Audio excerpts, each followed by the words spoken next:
instead of cutting up your seafood pancake into bite sizes, I think it's more fun to kind of pick at the seafood that you want to eat and break it up like so. I'm going to take a little bit of our squid with our shrimp, and I'm going to pull a piece of the perfectly cooked scallion. Can you see this perfect bite? Look, and it's perfectly cooked, crispy batter, and shrimp and scallion and squid. Oh, yum. I'm going to put it in our dipping sauce. It's dripping with our dipping sauce. Oh my goodness, this is gonna be so good in your mouth. All right, I'm ready to feed you. Can you open your mouth and say ah? Here we go, ah. Yum. Hi everyone, this is Helen and welcome to Modern Pepper. So today we will be making a classic Korean seafood pancake dish called 해물 파전. 해물 means seafood, and pa means scallions, and pajeon means pan-fried patties or savory pancakes. No, we are not making blueberry pancakes with seafood today. Sorry to disappoint you. But if you've never tried Korean seafood pancake, it is so delicious. It is loaded with fresh seafood, and it's one of my favorite pancakes to have. When it comes to 해물 파전, there's a Korean saying that on a rainy day, that's the day that you eat 해물 파전. So Koreans are very sentimental. There's a lot of sayings around on a rainy day. And there are popular ballads that quote, on a rainy day, that's the day that my heart is aching and tearing for your love and blah, blah, blah. Anyway, 해물 파전 is one of those, Korean dishes that could be enjoyed any day. It doesn't have to be on a rainy day, but there is a saying that on a rainy day, that's a perfect day to have 해물 파전. So in Korean, you say, 비 오는 날엔 해물 파전 먹는 날. But I like to have 해물 파전 any day of the week, so it doesn't have to rain for me. And also, like a good afternoon snack, if you had a late lunch and you're just not really ready to have dinner, I usually love just having 해물 파전 as my light dinner and end it with a special Korean drink. It's called Makoli, so watch to the end and I'll show you what Makoli is. Now, just to give you a brief overview, jeon, which I said earlier is pan-fried patties or savory pancakes, is a staple appetizer in Korean cuisine. Now, when it comes to jeon, there's hundreds and hundreds of varieties that you could make. There are ones that are uber fancy where it looks like rainbow shaped colors all skewered in this beautiful, perfectly cut and perfectly put together jeon. There's that too. There's more very simple but super delicious kimchi pancake. So today's recipe for seafood pancake is one of my pancake series. So if you have not checked out my kimchi pancakes video, make sure to check that out. Kimchi pancake, kimchi jeon, is a staple pancake that everyone must try because it is savory, it is just crunchy, it is just super yummy. And then the other popular jeon is 빈대떡. Yes, 빈대떡 doesn't have the word jeon in it, but it's basically the same thing as pan-fried pancakes. But 빈대떡, unlike the other jeons, 빈대떡 is loaded with protein because the batter is made up of pureed mung beans. It is super crunchy, so good for your protein pancakes. So make sure to check out that video. And then for those of you who are looking to curb the starch intake, I totally get it because sometimes I really need to just rethink about what I put in my mouth because or else I'll just blow up into I don't know. I would recommend that you watch my scallop pancake video because on that video, I put as little batter as possible and load it with more scallops and scallions than the actual batter. That recipe too will just hit the spot and it's just loaded with good seafood protein. So make sure to check out that video too. So, on to making our seafood pancake, making our 해물 파전 today. The first ingredient that we need to discuss is the dry batter mix. Now, if you go to a Korean supermarket and go to the dry batter section or the flour section, you will see a handful or sometimes a dozen different kinds of and brands of these batter mixes. So it could get a little overwhelming and confusing. So I'm going to share a few tips with you when you go shopping. So what you want to look for when you go to a Korean market is if you can't read Korean, I'm so sorry to tell you, but a lot of these packages don't have the word pancake, so some of them do, but this one doesn't say pancakes on it, but if you turn it over, on the description of ingredients, it will say Korean pancakes. The reason why I'm telling you to look for the word pancake is because in the dry batter section, there's also batter mix that are specifically for tempura. So you do not want to use a tempura mix to make pajeon, in my opinion. It just comes out a little too fluffy and too thin, and you want your pancake to be a good consistency of light and crispiness, but also have that little bit of that chewy bite when you bite into your pancake. So make sure you look for the words buchim. Buchim means basically pan fried. Garu means powder. So if you can't read Korean, I'm so sorry. But not to worry, I will have a separate blog for this recipe on my website at modernpepper.com, and if you go there, I will have online links for you to purchase this and order this conveniently to your house. There's also a second option. If you don't want to buy one of these packages, again, go to my blog for this recipe at modernpepper.com, and I will have a recipe for you to make this dry batter mix at home. So make sure to check it out. Now, this goes for all of my recipes. On my blog, I will have a list of all the ingredients in detail, along with written instructions and online links for you to purchase the ingredients as well as the kitchen gadgets that we're using today. I will also have this information on the description box below. So for now, you could just sit back and relax, and I will make sure all the information that you need to make this dish at home is available to you. And if there's additional questions, you should always comment and let me know. Now we're gonna get started on making our 해물 파전. Now when it comes to 해물 파전, you could add your choice of seafood. And every family or every restaurant, they add their own different variations of different seafood. But the typical seafood items that are always found in Korean seafood pancake, 해물 파전, is squid. In Korean, it's called 오징어. Now, squid is sometimes really hard to find fresh, so you will have to go to your freezer section at your Korean market or ask your fishmonger to hook you up and get you some fresh squid. If you can't find fresh squid, you could substitute calamari. That will work as well. And then the second item you will need is fresh scallops and shrimp. The shrimp must be deveined and shelled. The other seafood that I always like to add is fresh clams. If you don't want to add clams, you don't have to. Some people also like to add fresh oysters. If you are using oysters, I highly recommend that you use oysters that are in such good quality that you would be happy to have them fresh. And for me today, I'm gonna use clams. And these are fresh clams that I just got from the store, and we're just gonna shell them and then add them to our pancakes. It is gonna be so yum. As far as vegetables, of course, our star ingredient is scallions. In Korean, scallions are called pa, and the other vegetables that we need is Korean chili peppers. These are also called red serrano chilies. So we're just gonna use just a little bit of it just for garnishing. And then we need 1 large clove of garlic, fresh garlic please. And we're just gonna need less than 1/4 of a medium-sized onion.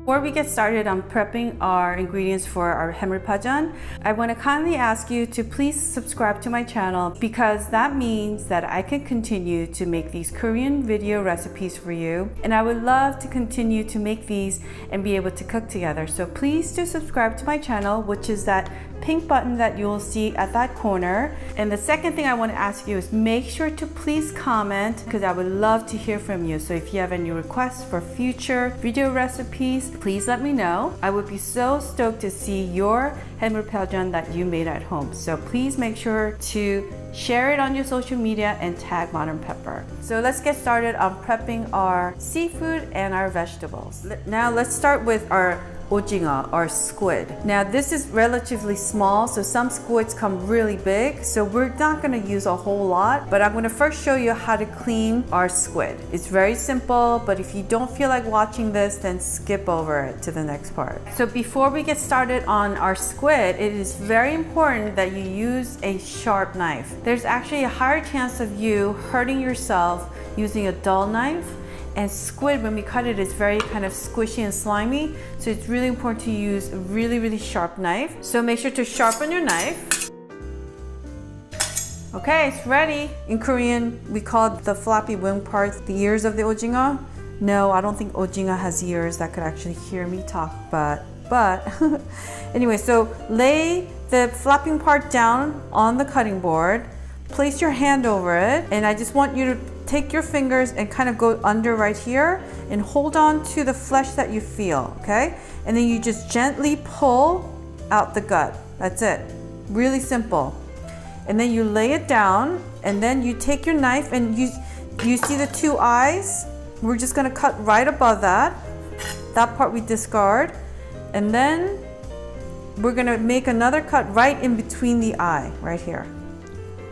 Not all the way through, but just split it open.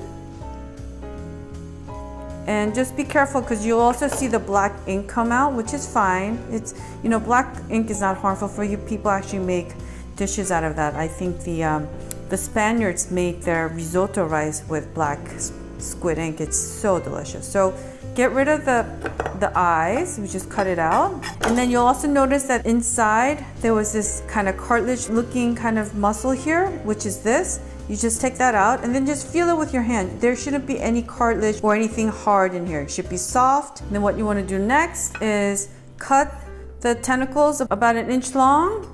And then we're just going to spread this open and then cut along each tentacle like so. Remember, the flappy part is facing down on the cutting board. And I just wanted you to see there's this like plastic looking thing, and you just hold on to it and pull. Look at that. It literally looks like plastic, but this is the bone that supports the squid so that it's able to, you know, move around and get around and go clubbing and, you know, have fun with their friends. So anyway, this part we're gonna discard. And some people like to remove the skin. I don't. I think the skin, when you cook it, it turns into this really pretty light purple pinkish color. And then we're gonna cut these into rings. So we're not gonna open the body of the flesh. We're just gonna cut them into rings. I just want to show you one. So it looks like that, okay? So make sure to press down with your fingers so it stabilizes the squid from squishing around too much. And then you cut, cut, cut. Now what you want to do next is put this in a bowl and rinse it in running water and then pat it dry. Now for our clams, so when you bring it home, you want to use these right away. You want to go to a seafood store where they store these fresh clams in a tank filled with water that's running. The reason why you want to buy clams that have been sitting in a tank with running water is so that the clams has had an opportunity to spit out all the sand. And if you buy clams straight from the beach and you open it up, I guarantee you that there'll be sand in here and you will not enjoy eating sandy and crunchy clams. I mean, who does, right? So to open this, you need to have a kitchen towel. I'm using a butter knife, but if you have a shucking knife, that's great too. As much as the butter knife is very dull, you could still severely cut your hand open. So I highly recommend that you use a kitchen towel to protect your hand, okay? So you want to take your clam, hold it firmly using your kitchen towel, and then you go in with your knife, find a corner, and just wiggle it a little bit. And then once it's opened, put the kitchen towel away and open the clam like that over a bowl because it gets a little runny. And then you take your knife, go around, take off the flesh from the shell like so, and then do it again on this side,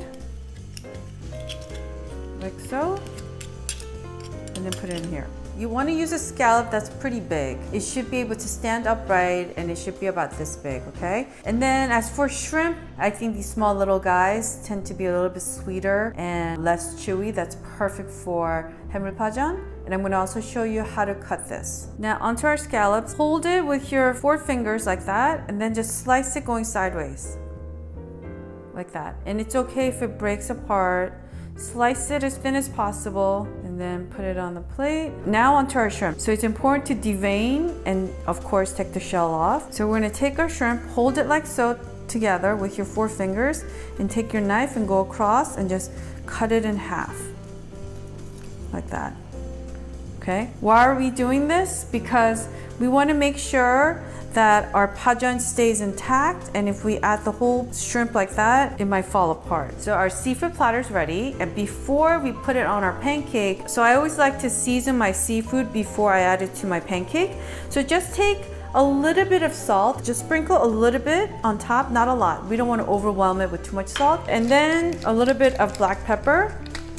And then just gently mix it like so with your hands. Like that. And our squid. And our shrimp. And as far as our clams, it's already a little bit salty because it's been sitting in its own juice, salty juice, so we don't need to salt this one. This is fine, good to go. And now our seafood platter is ready for our pajeon. So take your scallions, make sure to cut the root end off, and then cut down the middle right here. So you want to cut where the green parts start and where the stem ends. We're going to put this aside, and we're going to take these guys and basically just cut it down the middle like so. And then here's our last one. And that's it. As far as the scallions, this is all we need to do. We're gonna put it on the side on our plate. Then we're gonna take the Korean pepper, and we only need a few pieces. We're gonna cut it at a biased angle. And this is really more for garnishing. Just a few pieces. And then here's our big clove of garlic. We're gonna slice it as thin as possible. Almost there. There we go. So you're asking how thin? This thin. As thin as you can go, okay? And then we're gonna take our white onion. We only need about, I would say, less than a quarter of a medium-sized onion. So I'm just gonna take the skin off, and then I'm just gonna slice it really thin too, as thin as you can go. There we go. Let me just show you how thin. This thin. And today I'm gonna show you how to make two different sauces. They're super easy. So all you need is equal parts of soy sauce and water. This is a tablespoon of soy sauce, a tablespoon of water, and half a tablespoon of brown rice vinegar. This is optional. If you're not into spicy food, you just could skip this part. But this is Korean red pepper flakes called gochugaru. And we're just gonna put literally just one dash, like that, okay? And then we're gonna take a little bit of sesame oil and just put just a tiny bit. Like that, maybe like 5-6 drops, and then mix it well, and then taste it. It's salty, but not too salty because of the water, and then just the perfect amount of that tanginess from the vinegar, and then just that little 5-6 droplets of the sesame oil. Oh, it just adds this like aroma of creamy and just yummy taste of sesame oil. And of course the Korean red pepper flakes. It is very subtle, it's not spicy at all. Now for the second dipping sauce, it just has a little bit more ingredients. This is the same exact sauce as the sauce that we just made here earlier, minus the Korean red pepper flakes and the sesame oil. So to this, we're gonna add a tablespoon of green onions, just the green part only, finely chopped, half a tablespoon of Korean red pepper flakes, half a tablespoon of shallots, finely chopped. I love cooking with shallots. It just adds a different dimension to your recipe. Half a teaspoon of Korean sesame seeds. Half a teaspoon of sesame oil. And then we're just gonna mix this all up. I mean, look how pretty this looks already. Yum. This is something that you can make a day or two in advance and just store it in your refrigerator. This sauce will actually taste better if you let it sit on your kitchen counter for about an hour or so. Then it will give the vegetables an opportunity to sort of really get to know each other and have a nice happy marriage of being as one. Now onto making our batter. So I have 2 cups of the buchimgaru, the pancake mix. I have 2 cups of water here with some ice cubes, and it's very important to use really cold water when you make the batter. And why? Because cold batter, when it hits the frying pan, will make it crisp and extra chewy. I'm gonna start with 1 cup of water and then mix it well. And then this is optional. If you want your seafood pancake to look yellow, add eggs. If you don't want it to look yellow, don't add it. I like to add the eggs not just for the pretty color of yellow of my pancake, but the eggs actually make the pancakes a little bit fluffy, but at the same time a little bit chewy too. So I'm gonna add 2 eggs, but if you want, you could just add 1 as well. combine everything well. So according to the package, for every 2 cups of the pancake powder mix, you're supposed to add about 1.5 cups of water. But that all varies on, if you live in high altitude or if you live in an area where it's very humid, that could all change. So just add your water a little bit at a time. I'm gonna add some more. So that's about 1.5 cups of water that I've added so far. So you just want to mix the batter until all the lumps are gone. Looking good. Our batter's ready, but then you're wondering, how do I know if it's the right consistency? So we don't want the batter to be too thick, too doughy, or too runny. So take a spoon, dip it in your batter, and then what you want to do is take your middle finger and run across it. So if you're able to run across and leave this mark on the back of your spoon, then it's the consistency that we're looking for. If you can't maintain this line here and your batter's all over the back of your spoon, then you've added too much water. Then add a little bit more of the pancake powder mix to make the consistency a little bit thick enough so that you can run your finger across like so. Our pan is heated nicely and we're gonna add about 2 tablespoons of olive oil. Move the frying pan around.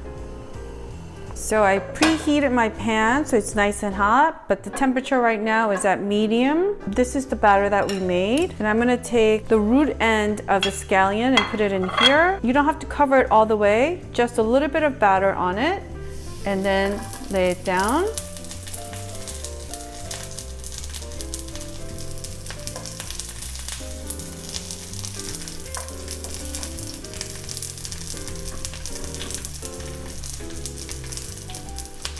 Make sure half of the white part is on this side and the other half is on this side.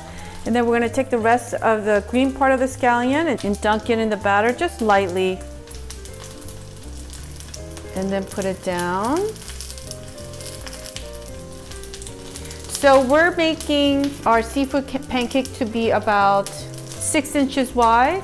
You could certainly make your pancake a lot bigger, but flipping over a big size seafood pancake that's loaded with a lot of ingredients is very, very challenging. But if you want to make it super big, you need to really get one of those super wide spatula that's literally the 3 times the width of the one I'm holding it. So it's this wide, so you could literally scoop it up and flip it over. If you try to use a spatula of this size to turn over a pancake that's the size of 12 inches or larger, it's gonna turn ugly. So we're gonna take a ladle full and we're just gonna cover our scallions with the batter. Just a little bit. So the 2 cups of batter that we made will yield you about 3 pancakes that are about 6 inches wide.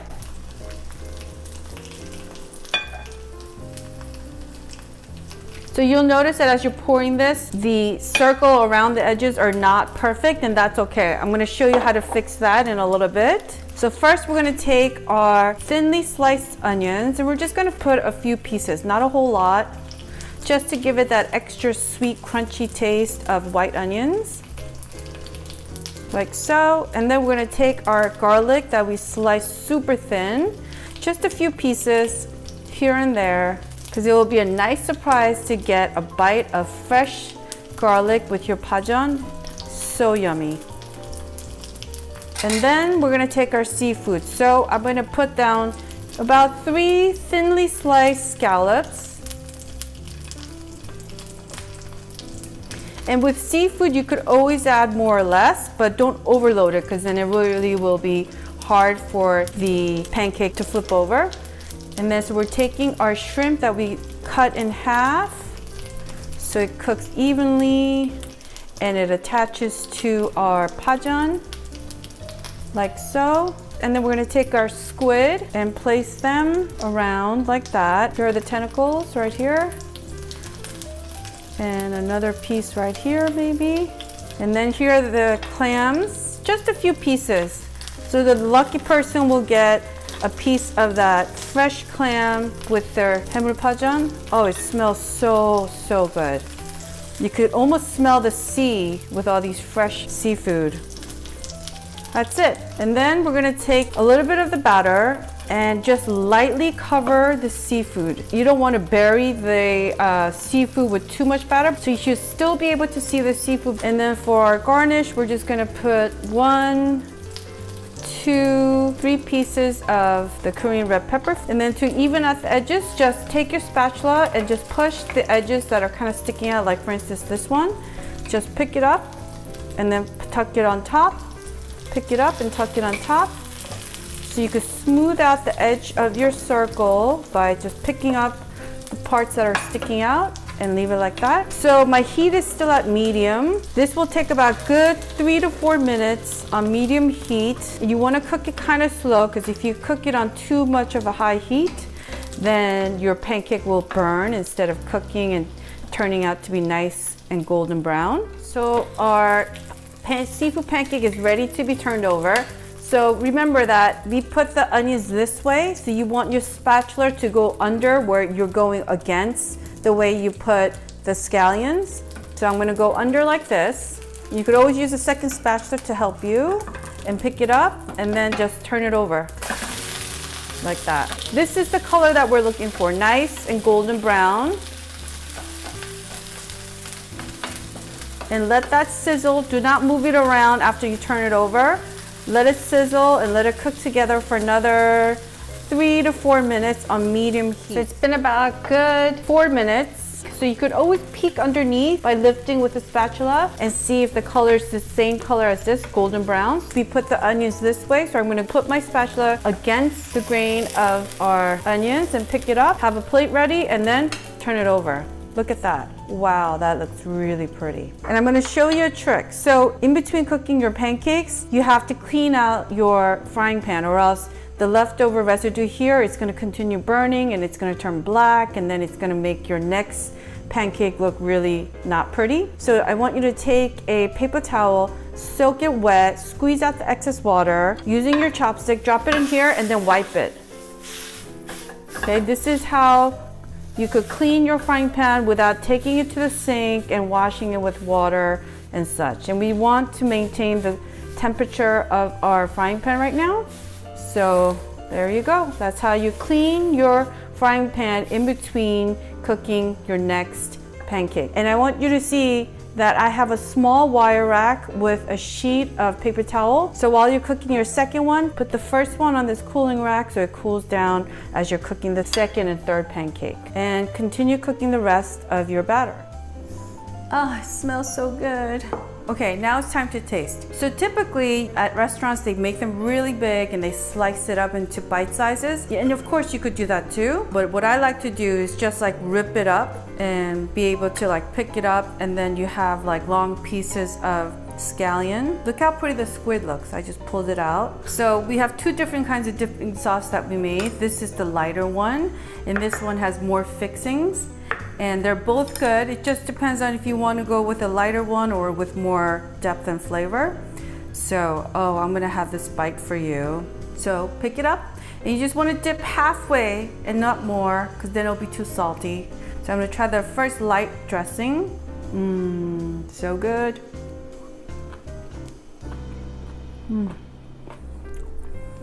So the scallions are so sweet, and it's just like perfectly cooked. It's kind of steamed and sizzled in with the rest of the ingredients in the batter.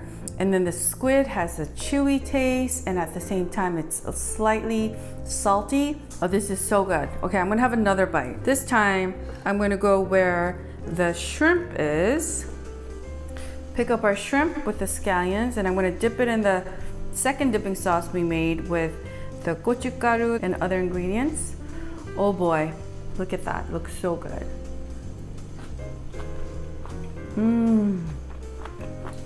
The sweetness of the shrimp with the batter mix, which is still light but at the same time slightly chewy, and the green scallions is still so crunchy, but it's perfectly cooked.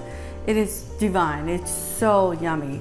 And then this dipping sauce is a little bit heavier in taste in that there's more sesame oil, so it makes the dipping sauce taste a little bit creamy. Both dipping sauces are great. Now, typically, when you have 해물 파전, you're supposed to drink Makoli with it.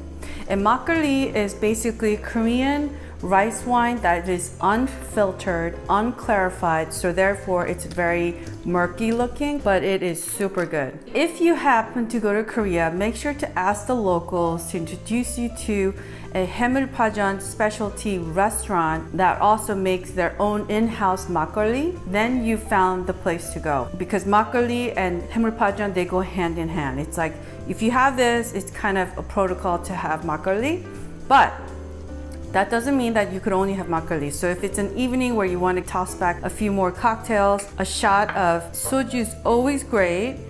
And I know some of you think that, soju shot neat is a bit too harsh. So if you haven't watched my video on Korean soju shots, make sure to watch that, because I share a trick with you where I enhance the taste of soju shots with just the simplest trick. So make sure to check out that video. Of course, in a light beer would be also great with 해물 파전 as well. Today, I'm gonna have some makgeolli with my 해물 파전. So makgeolli has become very popular, so there's so many brands out there. I tend to like 국순당, that's my favorite brand, because it's not that sweet. Some brands make them a little too sweet in my opinion, and makgeolli is not supposed to be sweet. The sweetness is supposed to be an aftertaste, and this used to be like a homemade beverage that many people used to make a long time ago. It was usually made by some local person, and he or she would sell them by tea kettles. So they didn't even sell them by bottles. Like you would bring your own tea kettle to the person that makes it, and then that's how people used to buy it. So makgeolli has come a long way, and now there's so many companies making makgeolli because it is a really refreshing beverage to have.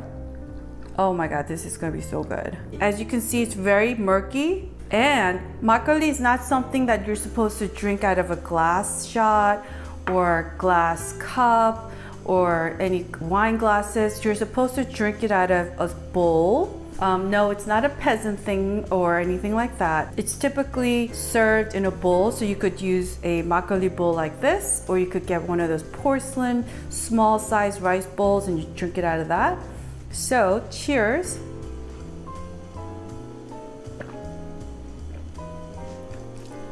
Sorry, I couldn't just take one gulp. I took 3 gulps. Wow, this is so refreshing. It has a little bit of bubbly, so it's really good. It's refreshing. I have to say goodbye now because I want to finish the rest of my 해물 파전 with my makgeolli, because I've been waiting so long to have this all day today. For now, I am going to say goodbye. I hope you enjoyed this video, and if you did, please click on that like button. And also, if you see in the corner right here, you'll see a pink button that says subscribe. I would greatly appreciate it if you would click on that subscribe button, because every Thursday I upload a new video and I would love to cook with you again. Please subscribe to my channel so we can cook Korean meals together, and I also make soju cocktails, and I also make non-Korean food with a little bit of that Korean twist by adding a few Korean ingredients here and there. Again, greatly appreciate it if you would subscribe to my channel. And also, if you know of someone that loves 해물 파전 or that wants to learn how to make 해물 파전, please share this video with your friends and family. Oh, and please make sure to leave me a comment and let me know what you thought about 해물 파전 with makgeolli, or if you prefer 해물 파전 with beer, or if you prefer 해물 파전 with soju. Or maybe there are many of you out there that would enjoy 해물 파전 with makgeolli, soju, and beer. Always drink responsibly, and you have to be 21 and older to consume and purchase alcohol here in the States. So, again, leave me comments. I would love to hear from you. And if you have any requests for future recipe videos, please let me know, okay? So thanks again for watching, and until next time, happy 해물 파전 and makgeolli time. Bye now.